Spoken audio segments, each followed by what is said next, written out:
তো গাইস কি বলবো, আমার মুখটা এত চেপকে গেছে, একদম ঠোঁটের সঙ্গে ঠোঁট, একটা কথাও বলতে পারছিলাম না আজকে। কি বলবো তোমাদেরকে, তো বলার কিচ্ছু নেই। এতটা আমি বোবা হয়ে গেছিলাম। তো কালকে যেহেতু অনেকগুলো টেপ লাগিয়েছিলাম একসঙ্গে, তো ওই জন্য সাইড গুলো খুলে যাচ্ছিল, এগুলো খুলে যাচ্ছিল মানে চাপে। তো আজ ওই জন্য আজকে ভাবলাম আজকে শুধু মানে মুখটা ঢাকার জন্য যতটুকু টেপ লাগে সেটুকুনি ইউজ করব। এক্সট্রা একদম এর উপরে আর চাপাবো না, ওই জন্য ওরকম করেছিলাম।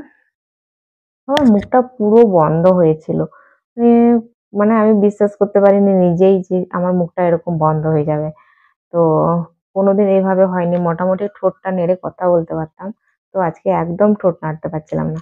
তো গাইস চলো, এখন আমি এখানেই ভিডিওটাকে এন্ড করব। আর আজকের ভিডিও যদি তোমাদের কোনো কিছু ভালো লেগে থাকে, তাহলে অবশ্যই একটা লাইক করো, কমেন্ট করো, সাবস্ক্রাইব করো, শেয়ার করো আর ফুল সাপোর্ট করো। তো আবার দেখা হবে নতুন একটা ভিডিও। ততক্ষণ তোমরা সুস্থ থাকবে, ভালো থাকবে। Tata, bye bye.